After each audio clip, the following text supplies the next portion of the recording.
Mesdames et messieurs, bonsoir. Bienvenue pour ces rendez-vous de demain qui en ont lieu donc au ce magnifique théâtre du Gymnase. Et je salue Dominique Bluzet et toute son équipe qui nous accueille avec beaucoup d'hospitalité, d'attention, de bienveillance. Et c'est important que des débats scientifiques, puisque le sous-titre de ces rendez-vous de demain, c'est comment les sciences éclairent l'avenir, puisse avoir lieu dans un espace public, dans un lieu de débat public, dans un lieu de création aussi, qui est ce théâtre du Gymnase à Marseille. Ces rendez-vous de demain donc, sont portés par l'IMERA, l'Institut méditerranéen de recherche avancée, qui est un lieu de résidence de chercheurs et d'artistes, qui est juste derrière le Palais d'Onchamp et qui accueille des chercheurs en résidence. Et donc, souvent, on a des résidents qui viennent comme intervenants. Mais ce soir, on a notre angle d'attaque, de regard, de questionnement autour de la santé.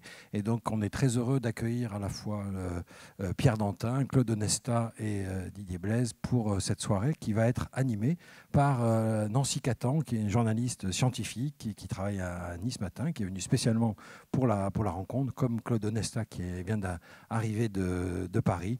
Donc voilà, place à ce débat pour à peu près 1 heure environ, et nous aurons ensuite le temps d'échanger avec le public. Puis je vous dirai un mot à la fin sur notre prochain rendez-vous qui aura lieu le 5 mars et qui sera autour du cerveau. Bonne soirée, bonne écoute, bon débat et place à Nancy Catan. Merci infiniment Thierry. Merci infiniment. On peut l'applaudir, bien sûr. On peut pas. Ne gâchons pas notre plaisir et son plaisir. Donc voilà, j'ai le plaisir et l'honneur d'animer cette table ronde. Je suis très intimidée avec ces trois messieurs qui sont beaucoup plus connus que moi. Mais néanmoins, ils sont très simples et ils ont un accent délicieux. Donc tout de suite, ça va beaucoup détendre l'atmosphère.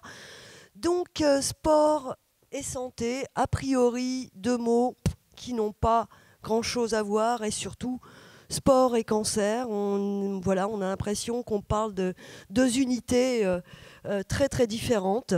Et pourtant, grâce aux 3 personnes qui sont là, on va voir qu'il peut y avoir que de cette rencontre sport et cancer, et plus largement sport et maladie, on peut combiner quelque chose d'assez extraordinaire. Alors je ne vais pas d'emblée déflorer parce qu'on va en discuter un petit peu autour de la table, mais notre débat va beaucoup porter sur un programme absolument incroyable qui est peut-être pas suffisamment connu et pourtant qui est déjà reconnu au plus haut niveau, le programme Rebond. Alors programme Rebond, on va en parler au cours de cette soirée, ce qui nous permettra d'aborder plusieurs thématiques. Ce programme Rebond, enfin, je ne vais pas trop le déflorer parce qu'il y a Pierre Dantin qui est là, Claude Onesta et le professeur Blaise qui sont au cœur de ce programme et qui en parleront beaucoup plus que moi, je ne saurais le faire en résumé. Donc je vais d'emblée demander à Pierre Dantin. Pierre Dantin, il a un CV tellement long et tellement riche que je ne vais pas me hasarder à le lire en entier, sinon l'heure va y passer. Disons qu'il est bien sûr vice-doyen de la faculté des sciences et du sport. Il a été secrétaire général de l'Olympique de Marseille, expert auprès de l'unité de préparation olympique. Il est aussi le créateur, avec votre ami Claude Onesta, de l'Académie des coachs. Ça fait très... Académie des coachs, on se voit presque à la télé. Vous en parlerez également. Et le programme Performance 24 pour les prochains Jeux olympiques, bien évidemment, où vous avez une place essentielle. Donc, Pierre Dantin, moi, juste ce programme, il paraît que tout a commencé à une discussion, comme ça, informelle, avec un autre de vos amis. Vous avez beaucoup d'amis, et on va vite comprendre pourquoi. Il faut toujours se méfier des gens qui ont beaucoup d'amis. Ouais, non. Je pense que vous les méritez, vos amis. Vous discutiez comme ça, à l'issue d'une conférence à l'IPC, avec Patrice Viens, c'est ça, directeur général de l'Institut Paoli-Calmette.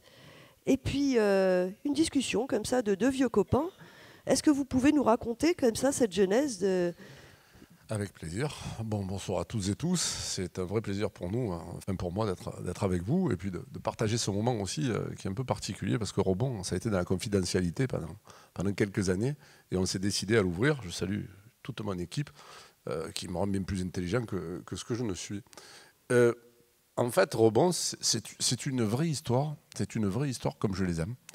entre personnes qui n'avaient pratiquement rien à se dire à part boire un coup ensemble et qui un jour ont pitché, c'était avec le professeur Viens. On a pitché chacun à tour de rôle sur nos sujets. Ouais. Et puis en discutant des déterminants motivationnels, de la relation entraîneur-entraîné, de ce qui fait que ces gens-là, quand ils parlent aux gens, ben, ils sont plus écoutés que moi, et qu'ensuite, étant écoutés, ils les amènent à peut-être avoir des prophéties autoréalisatrices sur le fait de gagner, puis de regagner, puis de regagner, puis de regagner. Il m'a dit, il y a quelque chose qui me parle dans mon métier, où nous, on est relativement en décalage quelquefois, Mathilde dit, c'est son mot, en décalage par rapport à la relation. Je lui dis, bah, écoute, oui, questionnons, mais tu sais, nous, c'est pas bien sérieux. Vous, c'est la vie, nous, c'est pas bien sérieux, quoi. Ouais, ça reste que du sport, puis une médaille de plus ou de moins, je laisserai Claude en témoigner. Ça a une moindre valeur par rapport à la réalité des gens qui sont à la bataille. J'en salue quelques-uns là que j'ai repérés. Coucou, Claude. Et je me dis que je me suis dit. Ouais, vous ne sentiez pas très légitime pour un. Est-ce ma place? Ah, ouais, à votre place. Est-ce ma place? Et puis j'en ai parlé à Claude, et je lui ai dit, écoute, on a une sollicitation de Patrice Viens qui aimerait venir discuter avec nous. Et puis lui avait déjà pensé à qui, où, quand, comment, et ça a été la rencontre avec Didier. Ah, il avait déjà cette petite... Clairement, il était déjà projeté, il nous avait dit, il faut un modèle qui tienne debout tout seul, là où nous posions la question de savoir si on était légitime, qu'avions-nous à dire. Et puis, on se sentait relativement mal à l'aise. Mais vous ne compreniez pas vraiment ce qu'il voulait. Pas l'utilité, au départ. Initialement, pas l'utilité. Et puis, après quelques interactions avec Patrice et surtout avec Didier, là, on a non seulement compris l'utilité, mais on a compris qu'on pouvait débusquer quelque chose d'hyper pertinent, à condition de bien le faire et surtout de le construire et de prendre beaucoup de temps. En fait, l'enjeu, c'était transférer ce qui fait l'objet un peu extraordinaire de la relation entraîneur-entraîné vers la relation au patient, la relation soignant-soigné, et être un adjuvant qui vienne, entre guillemets, se rajouter à la qualité de ce que font les services de Didier. Et je crois qu'il y en a plein là aussi. Le but du jeu, c'était quoi? C'est quelles sont les mobilisations possibles de ce que nous sommes, nous, dans le coaching, la relation d'aide, dans le sport de haut niveau, transférées entre guillemets, en support. En soin de support même, on est allé jusqu'à se poser cette question au moment de la rémission et au moment où Didier dit au revoir à ses patients, reprenez le cours de votre vie. Voilà, j'étais assez bavard maintenant aux autres, s'il vous plaît. On va entendre Didier et Claude s'exprimer là-dessus. Oui, mais juste avant, peut-être sur le sportif, parce que vous entraînez, on connaît votre parcours exceptionnel. En tant qu'entraîneur, vous avez pu comprendre cette comparaison possible entre l'athlète de haut niveau et le malade du cancer en rémission. Vous avez pu rapidement établir un parallèle entre les deux? Non, bien sûr, rapidement, non. Et je me sentais encore moins légitime que le professeur Dantin. Moi, j'étais professeur de rien du tout. Moi, j'étais professeur d'un jeu avec un ballon qui parfois a un côté dérisoire. Mais je crois que le chemin que l'on a fait, que je faisais déjà avec Pierre avant la rencontre avec les professeurs, c'était de se poser la question, au fond, qu'on se pose assez rarement quand on est coach sportif, c'est la question du pourquoi. C'est-à-dire, on cherche à gagner des matchs, on cherche à gagner des compétitions, on cherche à gagner des titres, des médailles. Et c'est vrai qu'il y a un moment de sa vie, alors évidemment, il faut en avoir gagné quelques-unes pour peut-être se poser cette question de l'utilité. Et c'est vrai qu'au bout d'un certain temps, je me suis demandé à quoi ça servait réellement. Et c'est vrai que quand on a commencé à réfléchir avec Pierre et d'autres coachs, c'est un peu l'objet de cette académie des coachs, de se dire, mais tout compte fait, ce chemin que l'on parcourt avec tout un tas d'acteurs, d'athlètes, de collaborateurs, pour aller à chaque fois au bout d'un chemin improbable, tout compte fait, à qui ça pourrait servir d'autres? C'est-à-dire une fois qu'on a gagné nos matchs, on a atteint ses objectifs. Et c'est vrai qu'on a commencé à réfléchir à des endroits où on pourrait peut-être tirer profit de cette compréhension, de cette expérience, pour essayer de la transférer sur d'autres publics. Et c'est vrai que on a commencé à réfléchir à l'éducation, à l'école de la deuxième chance, tout un tas d'endroits où peut-être ce coaching pouvait peut-être apporter des solutions complémentaires au système traditionnel. Et je crois que quand on a... Alors moi, je me posais encore plus la question de la légitimité quand on a commencé à discuter avec les professeurs. Et c'est vrai que très vite, par contre, j'ai très vite compris quelle était leur réflexion et peut-être leur attente. Et assez rapide, je crois que le professeur Blaise le dira mieux que moi. Moi, quand on s'est rencontrés, j'ai très vite compris où était leur action et où peut-être était le manque pour eux, justement, dans un moment où il fallait continuer à accompagner des gens, que leur action initiale avait permis, je dirais, d'amener à une étape secondaire. Et c'était cette étape-là qui, parfois, nécessitait peut-être... Parce que vous le rencontrez avec ces sportifs de haut niveau, c'est-à-dire quand l'objectif est manqué, lorsque on échoue, un sportif de haut niveau se retrouve aussi dans j'imagine, dans un état peut-être assez proche de celui qui, tout d'un coup, a sa vie un peu fracturée par cet échec. Ça reste des fractures relatives qui pourtant peuvent générer effectivement des situations dramatiques. Dramatiques, bien sûr. Mais je crois qu'au-delà de ça, nous, on a beaucoup travaillé sur qu'est-ce qui fait la relation. Qu'est-ce qui fait que tout d'un coup, quelqu'un entraîne, puisque dans le mot d'entraîneur, il y a la notion d'entraînement. Qu'est-ce qui fait qu'on arrive à entraîner les autres vers quelque chose, un but Et c'est vrai qu'on a beaucoup travaillé là-dessus pour justement comprendre qu'on n'entraîne pas les autres par l'autorité et qu'il y a une forme progressivement d'appropriation du projet qui est nécessaire chez l'acteur et que nous, tout compte fait, on va essayer de les amener à prendre possession de ce projet, à le comprendre, à l'identifier, et petit à petit à le vivre par eux-mêmes. Et à partir de là, on n'est plus des gens qui entraînent, mais on se contente d'être des gens qui accompagnent et qui vont permettre aux autres peut-être d'aller chercher des solutions qu'ils n'auraient peut-être pas ou imaginées ou osé imaginer seuls. Professeur Blaise, vous êtes chef du département d'onco-hématologie à l'IPC. Vos patients ont été, vos patients entre guillemets, puisqu'on va parler peut-être de ça, ont été parmi les premiers à bénéficier de ce programme. D'abord, alors comment vous avez accueilli cette idée de coaching, d'onco-coaching, on va en parler plus tard, et j'aimerais bien aussi vous entendre réagir à ce que vient de dire Claude Onesta sur pas obligé, entraîner. Alors, si vous pouvez un peu nous...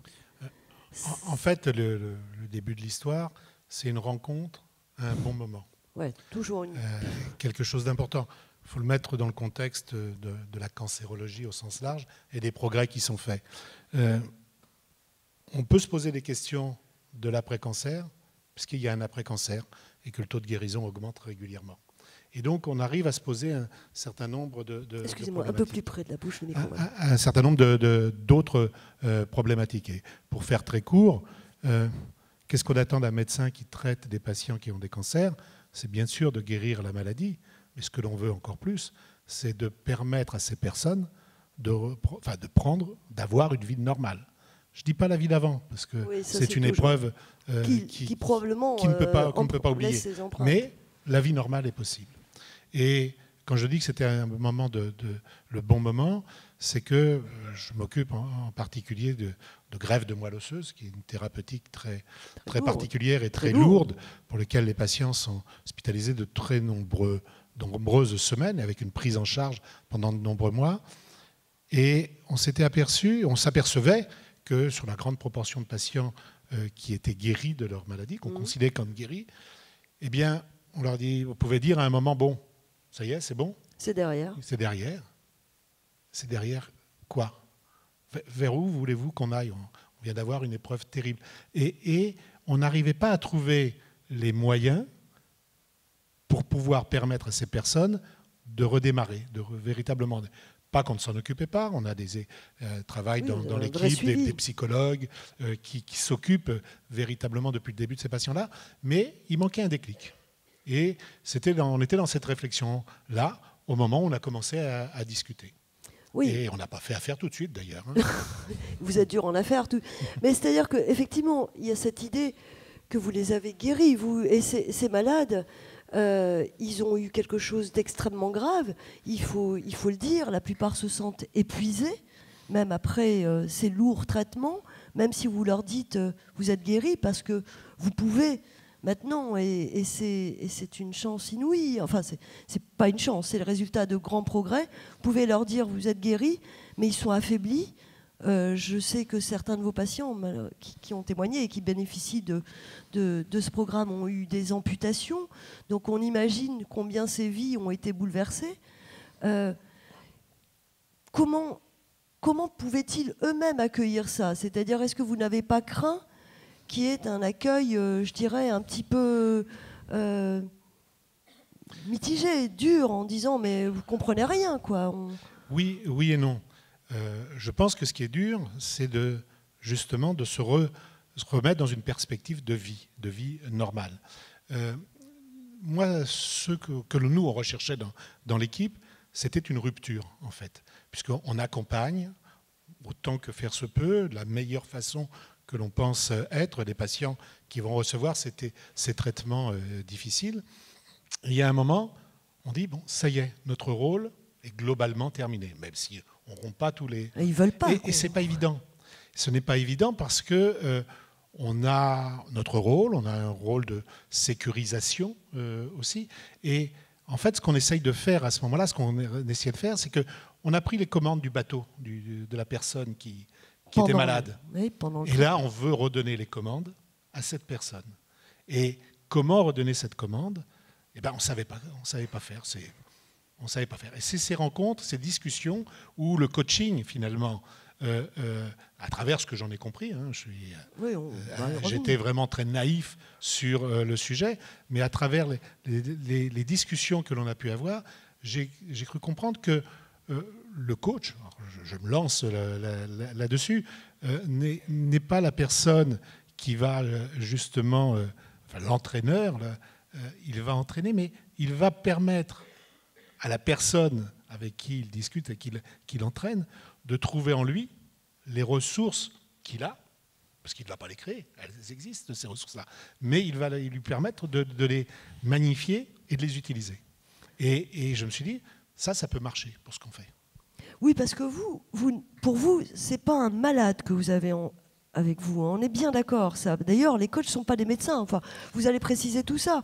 Le coach, ce n'est pas un médecin et ce n'est pas un malade que vous avez. C'est là aussi toute la différence, parce que en oncologie, on apprend aux patients à faire avec la maladie. Vous, la maladie, vous la sortez, je dirais, un petit peu. Alors d'abord, je ne suis absolument pas soignant et oui. surtout pas soignant. Et surtout pas soignant, je me déclare totalement incompétent pour entrer dans cet objet-là. Mais Didier a dit quelque chose de très important. Il a dit, bon, grosso modo, on redonne la commande du bateau, on a à peu près retapé le bateau. Ben nous, on essaie avant de savoir si le bateau doit être repris en main, on essaie de redonner l'amour de la mer. Voilà. Et donc, l'amour de la mer, c'est quoi? C'est des buts d'accomplissement. C'est une vraie stratégie de rupture. Certains patients et amis sont là maintenant et pour en témoigner. Moi, je commence toujours en disant, moi, écoute, ta pathologie, elle n'a pas sa place entre nous. Elle n'a pas sa place entre nous, et dans un contexte que tu pourrais réputer idéal, irréel, où tu peux me mettre une baffe, mais dans un mois, tu fais quoi? Oui.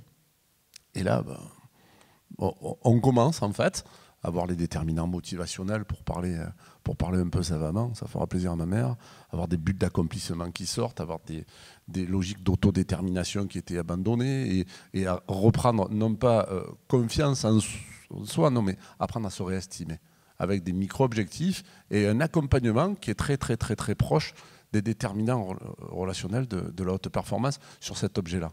C'est-à-dire veiller à réouvrir tout ce qui a démotivé. Oui. En fait, réallumer tout ce qui a été éteint, quoi. Et alors, il faut, dans un cadre très précis, un protocole très précis, avec un accompagnement par le docteur Bensoussan, qui est psychiatre, qui nous dit banco, on peut, il n'y a pas d'alchimie dans ce que nous disons, on n'est pas des marchands de bonheur, on est sur des programmes de recherche où, croyez-moi, c'est d'une complexité absolue pour le lancer, mais finalement, cette stratégie de rupture voulue par Didier, elle est aussi espérée à des moments clés par les patients, mais le fait de se lâcher, c'est aussi perdre ce qu'on appelle le bénéfice secondaire de sa pathologie, qui est une relation et un sentiment d'existence corrélée à la réalité de sa relation et à son alliance thérapeutique. En fait, on veut faire des ruptures et on essaie de redonner des logiques d'autonomie, des logiques de but d'accomplissement, je l'ai déjà dit, mais aussi et surtout un sentiment de maîtrise sur sa vie. Reprends la main. Reprendre le contrôle, ça veut dire réapprendre à savoir ce que l'on peut maîtriser, ce qui dépend de nous et ce qui ne dépend pas de nous. Et c'est la clé de voûte aussi du rapport entraîneur-entraîné. Oui, j'allais dire, parce que cette perte de confiance en soi liée à la maladie, vous la retrouvez avec des joueurs, des joueurs qui, après un échec, s'effondrent aussi probablement. De la même, vous retrouvez ce point commun de, j'imagine un petit peu. Parfois même avant un échec. Avant même l'échec. Ce qui va avoir pour effet de se projeter un peu plus rapidement vers l'échec. C'est-à-dire qu'il y a un moment où la peur d'échouer finit par générer une perte d'engagement qui, de fait, va amener cet échec. Et ça, chez le sportif, c'est quelque chose de très commun. Alors, le paradoxe du sportif, c'est qu'il est bien portant. Oui. Et il paraît en pleine forme. Et pour autant, parfois, on comprend chez lui toutes les fractures à l'intérieur qu'il cache, justement, sous justement l'impression qu'il donne de puissance, de détermination, et qui en fait est quelque chose de souvent assez abstrait. Et donc là, on va essayer de prendre quelqu'un en difficulté et progressivement de lui permettre de se raccrocher à un certain nombre d'éléments. Et l'idée de reprendre la main sur un projet que parfois il n'a pas identifié parce que c'était pour certains, chez les plus jeunes, plutôt le projet de ses parents que son propre projet. Et donc petit à petit, on se rend compte qu'il y a des gens qui se sont engagés dans quelque chose de très dur et de très risqué et qui tout à fait finissent par ne plus trop savoir pourquoi ils le font et parfois effectivement sont en train de produire l'échec, mais parce que justement, donc nous, tous ces éléments-là, et encore une fois avec la distance qu'il faut garder sur l'enjeu réel, mais oui, un sportif, ça ne gagne pas parce que ça s'entraîne. S'il suffisait de s'entraîner pour gagner, tout le monde pourrait gagner. Or, à la fin d'une compétition, il n'y en a qu'un qui a gagné, les autres ont perdu, et pourtant tout le monde avait travaillé, tout le monde s'était entraîné. Donc, il y a un moment où, effectivement, il faut aller plus loin et il faut que l'individu prenne en charge ce qui va faire véritablement cette capacité d'autodétermination qui va lui permettre, à partir de là, de tirer profit de tous les outils et de toutes les aptitudes qui étaient les siennes. Mais des gens avec plein d'aptitudes, plein de potentiel qui ne confirment jamais, il y en a malheureusement beaucoup. Mais il y a quand même une différence majeure, et j'entends dans ce que vous dites, c'est qu'un Messi, un athlète se plante ou il perd, il est responsable. Un malade, il est victime. Donc il y a de ce point de vue quand même d'emblée une différence fondamentale, c'est que les malades que vous soignez, que vous prenez en charge, ils ont été victimes de quelque chose. Donc par rapport à vos sportifs qui peuvent s'en vouloir. Je peux vous assurer que les miens sont tous victimes. Même c'est pas vrai. Mais si, parce qu'ils arrivent à construire justement cette victimisation et ils sont le fruit de toutes ces incapacités, mais qui proviennent d'ailleurs. C'est trop difficile de se dire qu'on est fautif. Donc la construction justement de cette victimisation est un élément de fuite qui va effectivement générer l'échec. Oui, mais en plus, on n'essaye pas de comparer sportif et patient atteint de cancer. Bien sûr, mais la problématique, c'est les derniers mots de tout à l'heure de Claude Onesta, c'est l'autodétermination, l'autonomie. C'est là-dessus qu'on travaille. Et ça, c'est des choses véritablement en commun qu'on peut essayer de trouver.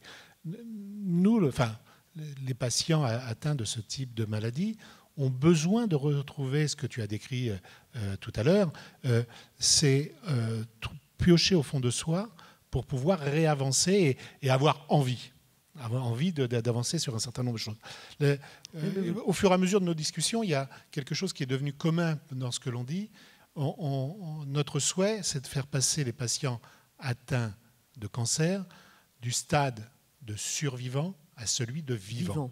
Et ça, je pense que c'est quelque chose d'extrêmement important. Parce que les mots veulent bien dire ce qu'ils veulent dire, et ce sont des réalités complètement différentes. Mais est-ce que le fait que vous les, entre guillemets, c'est maternier autant pendant la maladie, est-ce que déjà ça prépare pas la suite? Et comme disait peut-être Claude Onesta, ça se prépare la suite, alors que finalement on comprend bien que le malade, pendant cette période très difficile des soins, il n'est plus rien.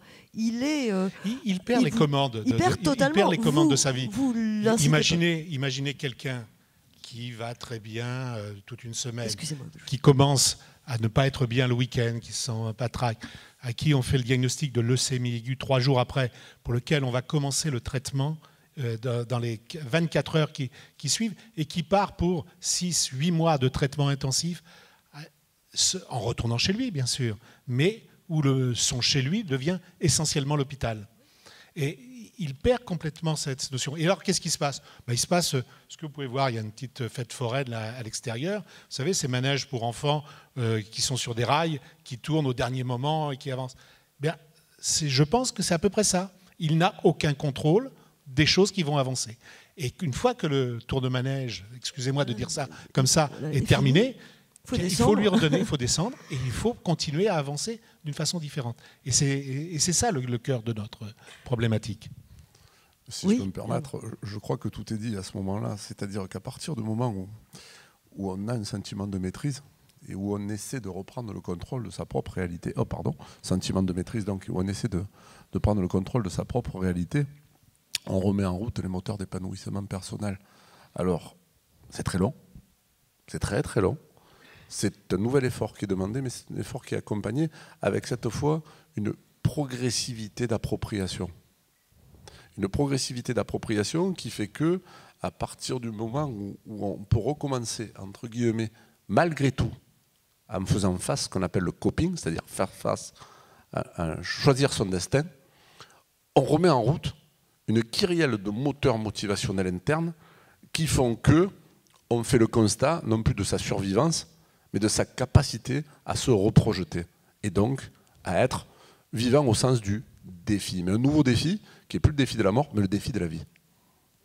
C'est ça, oui. Et si je peux me permettre, il y a un autre point qui est très important, qu'on oublie souvent et qu'on retrouve chez ce que vient de dire Claude Onesta, c'est la notion de culpabilité. Oui. Parce que il est clair, quand on dit les choses vont dans le bon sens, la maladie c'est terminé, allez-y, et qu'on n'y arrive pas, on culpabilise. On se sent coupable de ne pas y arriver. On se sent coupable, la famille est autour, mais le docteur t'a dit que tu peux y aller. Ouais. Pourquoi tu n'y vas pas? C'est pas simple. Et cette notion de culpabilité, elle est terrible. Et donc, le seul moyen de pouvoir s'en affranchir, c'est finalement faire comprendre à la personne qu'elle a en soi les ressources. Et c'est plus que ça, parce que ça peut être culpabilisant, mais lui redonner envie d'utiliser ces ressources. Ce que tu disais tout à l'heure, avoir envie de la mère. Oui, mais il faut rappeler qu'elle a perdu des choses entre-temps. Pardon. Elle a perdu souvent, malheureusement, il y a un tiers des patients qui ont gardé des séquelles, il y a des pertes d'emploi, des pertes de revenus. Bien sûr. Enfin, ça, c'est factuel. On ne peut pas négliger le fait aussi qu'il faut faire avec d'autres... des évolutions, des changements dans sa vie. Bien sûr, évident. Vous touchez du doigt aussi quelque chose de fondamental. C'est reprendre en main les défis de sa propre vie, quels que soient les aléas de la vie. Et le faire face est justement ce qui acte l'état d'être vivant et pas survivant et en dépendance. Quels que soient les malheurs rencontrés, quel que soit son état, si l'on est sur des moteurs d'accomplissement, on n'apprend non pas à faire avec, mais à faire par et à faire pour autre chose. Vous voyez? Oui, parfaitement. Et je crois que cet enjeu-là est un enjeu fondamental pour casser justement cette ligne de dépendance et reprojeter vers l'autonomie. Ce que vous décrivez là est à l'identique sur les accidentés de la vie. En médecine de réhabilitation, on rencontre absolument les mêmes choses. Et pour ne rien vous cacher, on est aussi en train de questionner très largement Rebond parce qu'à partir du moment où on se sent utile aux autres, on a envie d'être utile au plus grand nombre. Sauf qu'on est tous professeurs, et professeur veut dire démontrer, pas raconter. Et donc, cet exercice de démonstration prend le temps long de la recherche. Mais pour ne rien vous cacher, on sent des choses. Et on le sent avec les remontées des patients qui souhaitent se réengager à leur tour. D'ailleurs, moi, patient, c'est pas un mot que j'ai envie d'employer parce que je ne suis pas habilité à recevoir des patients. Donc, avec mes compagnons de route ou mes accompagnés ou mon team ou mes équipiers plutôt, je ne sais pas. Il faut absolument qu'on invente l'autre terme parce que celui-là me gêne beaucoup. Oui. Parce qu'on ne peut pas être patient toute sa vie quand on s'est entendu dire que c'est bon, vas-y, quoi. Vous voyez, oui. Même si oui, ça peut revenir, même si ça peut arriver, oui, bien sûr. Mais je crois que cette stratégie de faire face et ces stratégies de connivence et de relations différenciantes, je suis à peu près convaincu qu'un champ s'ouvre. Et je souhaite qu'il y ait une pluralité d'acteurs qui viennent s'y engouffrer avec nous, même si, je le dis et je le répète, nous sommes au moment des démonstrations. Il faut être particulièrement humble, mais c'est aussi casser la doxa. Vous l'avez très justement dit, vous avez dit oui, mais ils ont été, mais quand même, ils ont été. Et alors, parce qu'ils ont été, ils n'ont plus le droit de reprendre leur boulot. Parce qu'ils ont été, ils vont toujours avoir écrit ici quand c'est eux. Parce qu'ils ont été handicapés et ça va moins bien pour eux, ils n'ont pas le droit de revivre et de rekiffer la vie. Oui. Vous voyez ? Je crois que toute l'aventure, en fait, c'est aussi gagner quelque part une forme de bataille d'opinion, quoi. Parce que quoi de plus vivant que ce qu'il fait lui, et quoi de plus dur à porter que le métier et l'émission de Didier, et j'ai vu Dominique, salut Dominique Maranenki, qui nous permet d'être ici, parce qu'un jour, il a eu l'audace de nous autoriser à venir parler sur un débat à l'IPC. Vous voyez, je crois qu'en fait, il y a peut-être aussi une nouvelle culture à établir. Les gens qui font face n'ont pas envie systématiquement qu'on leur raconte leur histoire, des difficultés qu'ils ont rencontrées ou des difficultés qu'ils portent. Ils ont justement envie d'être considérés en tant que tels. En fait, c'est de nouveau leur réapprendre à maîtriser et avoir leur propre altérité respectée. Mais bien sûr, voilà, c'est juste pour une périphrase. Oui, allez-y. Je vous en prie. Claude Onesta voulait intervenir parce que... Allez-y, non, mais je vous en prie, parce que sur cette identité, il y avait des questions, parce que vous disiez, ils ne veulent plus qu'on en parle, mais je pense que la maladie, c'est aussi une forme d'identité. Est-ce que vous voulez leur arracher cette identité qui... Non, surtout pas. Je crois, ne le prenons pas. Il ne s'agit pas de ça. Moi, j'arrache rien. Moi, j'essaie d'ouvrir des pistes avec les gens. Ils ne sont plus bien... Ce que l'on a dit tout à l'heure, de façon très claire, c'est que on ne peut pas oublier ce qui s'est passé. Et notre but, il n'est pas là. Il faut simplement... C'est notre histoire, c'est notre vie. Simplement. C'est nous. C'est pas simple, justement, mais il faut pouvoir aller dans une vie que l'on peut appeler normale. Après, à définir... Et la vie normale, elle dépend de chacun. C'est une vie accomplissante qui renvoie à sa propre autoréflexion. Pardon, c'est une vie d'accomplissement personnel qui renvoie à son propre chemin de vie, quoi. Donc ça nous renvoie une fois de plus vers l'autonomie. Claude Onesta. Je crois que ce qui est passionnant ensuite, c'est comme dans le rapprochement ou le transfert que je pourrais faire sur le sport, c'est qu'on ne peut pas imaginer qu'il va y avoir une méthode. C'est-à-dire que ce n'est pas quelque chose qui est duplicable. C'est pas quelque chose, et l'intérêt que l'on porte dans ces actions-là, c'est justement le goût de l'autre. C'est-à-dire, c'est non pas essayer de lui appliquer quelque chose qui aurait déjà fonctionné pour quelqu'un avant lui, mais au contraire, à chaque fois, aller trouver la clé qui va être la sienne. Et parfois, arriver à lui faire lui-même identifier ces clés. Et je crois que ce qui est passionnant dans le coaching, c'est que justement... C'est à chaque fois une découverte, c'est chaque fois un chemin singulier, et c'est chaque fois... C'est pour ça que, quel que soit, et j'aurais tendance à dire, Pierre dit souvent, ta maladie, il peut même être provocateur et dire ta maladie, je m'en fous. Oui. C'est pas de ça qu'on va parler, puisque ça, a priori, ça n'est plus. Donc on va parler de la suite, et c'est la suite qui est singulière. La maladie, comment elle s'est passée, comment elle est arrivée, ça ne nous appartient pas, et encore moins à nous. Et je crois qu'effectivement, c'est à chaque fois comprendre qui est l'autre, comprendre que parfois certains vont devoir être plus bousculés, d'autres vont être au contraire devoir être rassurés. Mais à chaque fois, il faut trouver le chemin qui va permettre d'entrer chez l'autre et avec lui de faire peut-être les premiers pas, mais surtout en identifiant bien que ces premiers pas, on va peut-être les faire ensemble, mais que les pas suivants, il va devoir les faire seul. Et qu'il faut justement, non pas lui servir de canne, mais véritablement l'amener à marcher par lui-même, seul et de mieux en mieux. Oui. Vous disiez d'ailleurs, quand on discutait un petit peu avant, que les malades avaient du mal à se séparer de vous. C'est un fait, c'est-à-dire qu'ils ont envie de poursuivre ce lien. Alors il est mal utilisé, mais presque ce lien de subordination, entre guillemets. Il n'est pas très bien choisi, mais en tout cas, ils n'ont pas envie de vous lâcher la main. Bien sûr.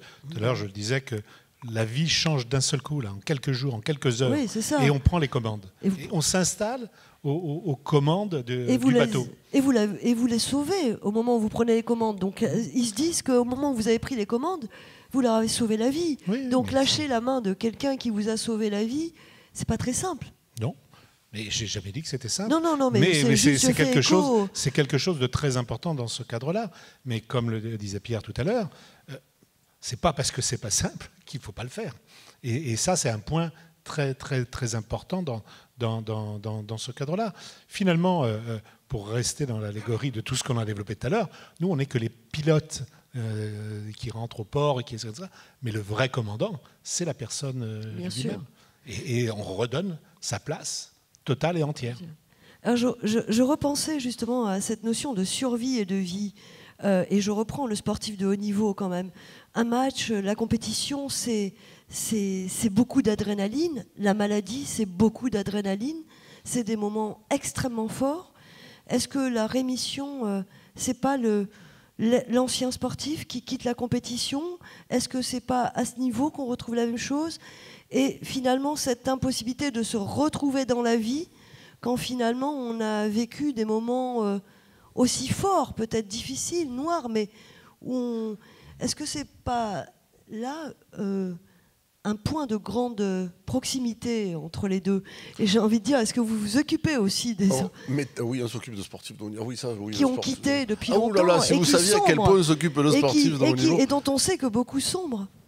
Oui, bien sûr, beaucoup sombrent pour 3 raisons. C'est qu'en fait, la première des raisons, tout ce qu'ils ont investi dans leur carrière n'était pas le sens profond de leur vie. Ça, c'est la première des raisons. La deuxième des raisons, ils sombrent quand tout ce qu'ils ont fait n'était pas dans le sentiment de la plus haute maîtrise, mais était dans une quête et une rencontre de ce qu'ils étaient. C'est-à-dire que ce qui les motivait n'était pas les moteurs d'accomplissement, mais l'ego. L'ego, exister dans le regard des autres, être en maîtrise du monde avec des stratégies d'image que l'on connaît bien, parce qu'aujourd'hui on peut tout à fait être un sportif de haut niveau qui n'a rien gagné, mais avoir une image colossale et très bien gagner sa vie de ce que l'on n'a pas réalisé. Et quand on perd cette image, on a un déficit d'ego qui vaut pour tous les métiers. Je pourrais vous parler de la vie politique, on a accompagné des gens, je pourrais vous parler de l'entreprise avec des catastrophes pour des décideurs qui sont largués du jour au lendemain. À partir du moment où l'échec est rencontré, si ce qui fonde la réalité de sa vie n'est pas construit sur des moteurs d'accomplissement réels, du sens, des valeurs et des affects, tout se déglingue. Tout se déglingue parce qu'on déconstruit l'image que l'on espérait projeter et ça contribue à une totale mésestime de soi parce qu'en fait on s'est menti. Et le troisième? Et le troisième aspect, c'est les relations nourrissantes autour de soi. Avoir des gens qui systématiquement sont en situation de vous garder par guidance dans les drives de votre propre réalité. Et c'est justement là qu'existe tout l'enjeu des grands coachs. Parce qu'un grand coach, il y a des taureaux de combat, enfin, je laisserai vous en parler. Son métier, ça n'a jamais été de motiver. Son métier, c'est de toujours garder une guidance et en situation de crise, par autorité, de venir rassurer celui qui d'habitude passe son temps à se dire qu'il n'a besoin de rien ni de personne pour exister, être en stratégie de conquête personnelle. Voilà les 3 items qui se reproduisent pour tous. Extrêmement intéressant. Claude Nesta, vous vouliez aussi réagir à cette question et à ce parallèle? C'est vrai que les questions de la motivation parce qu'on intervient aussi pas mal dans le monde de l'entreprise, où on nous dit très souvent, nous aussi nous avons de bons joueurs, mais nous n'arrivons pas à avoir de bonnes équipes. Donc qu'est-ce qui peut faire qu'on va créer cette collaboration, ce projet commun? Et effectivement, souvent les gens vous disent, mais comment faites-vous pour motiver vos joueurs? Et ça, je crois que c'est la question la plus bête qu'on m'ait posée. Heureusement que je ne l'ai pas posée. Non, mais je l'ai découvert bête au fil du temps, parce que... Non, mais c'est parce que j'ai essayé de trouver une réponse intelligente, et comme je n'y arrivais pas, j'ai fini par considérer que c'était la question qui ne l'était pas. Et donc, parce que si on reprend l'idée même de la question, mais on pourrait la voir aussi pour se dire, mais comment un malade guéri ne serait pas motivé pour reprendre sa vie? Ça paraît tellement être une évidence. Sauf que la motivation, c'est quelque chose que l'on peut décréter, mais qui ne fonctionne pas comme ça. Ça veut dire que, et très souvent, les gens pensent que la motivation doit venir de quelqu'un d'autre qui doit vous aider à vous motiver ou vous obliger à vous motiver. Et je crois que la véritable motivation, nous, on la découvre au fil du temps, parce qu'on peut être au début de sa carrière quelqu'un qui est charismatique, qui entraîne les autres par l'exemple, et qui donc leur donne une espèce de, je dirais, d'envie de suivre, progressivement, d'abord parce que vos propres capacités diminuent et que vous avez de moins en moins forcément l'idée de la modélisation, et que parfois il vaut mieux que les gens passent devant. Sinon, s'ils restent derrière vous, vous allez quand même passablement les ralentir. Donc ça veut dire que petit à petit, vous comprenez qu'il faut qu'ils se réalisent pour eux-mêmes et par eux-mêmes, et que vous n'êtes que quelqu'un qui, de temps en temps, va les aider, va les à identifier, non pas le chemin que vous leur proposez, mais celui qu'ils vont décider de choisir. Et c'est vrai que progressivement, et là donc, l'idée de la motivation est très souvent dans le monde de l'entreprise. Moi, je conclus en disant, mais si vous commenciez à ne pas créer des organisations ou des modes opératoires qui génèrent de la démotivation, c'est-à-dire qui vont dégrader les individus au point que ces gens-là, peu à peu, vont se sentir un peu désincarnés, ne comprenant plus quel est leur rôle ou quelle est la mission qu'on leur confie. Je leur dis, mais plutôt que de chercher des moyens de les remotiver, commencez à essayer de trouver les moyens de ne pas les démotiver.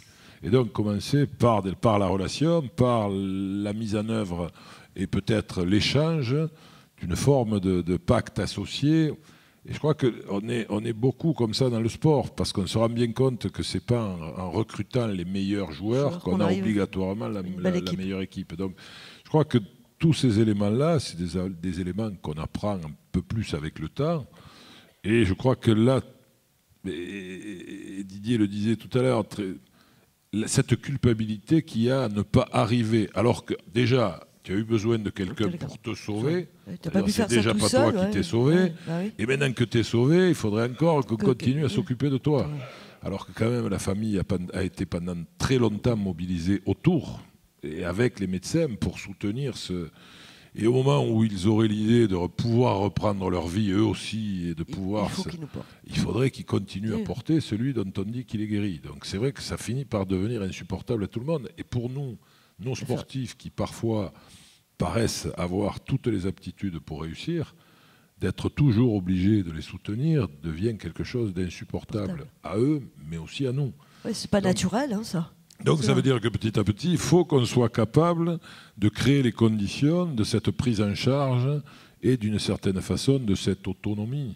Et de la même façon qu'ils n'ont pas envie de lâcher la main de Didier, très souvent ils cherchent à... Parce qu'en même temps que la main, il y a aussi l'effet qu'ils ne sont responsables de rien. Oui, c'est ça. Tant qu'ils ont la main, c'est toi qui me tiens la main, c'est de ta responsabilité. En fait, celui qui ne m'aura pas sauvé, c'est toi. Oui, c'est ça. Mais le jour où tu me dis qu'il faut que je me sauve aussi par moi-même, ça devient plus compliqué à assumer. C'est ça, c'est maintenant débrouille-toi. Alors, si je peux me permettre, je rajoute simplement des ouvertures conceptuelles. Comme ça, les gens verront que le soubassement de ce qu'on raconte est important.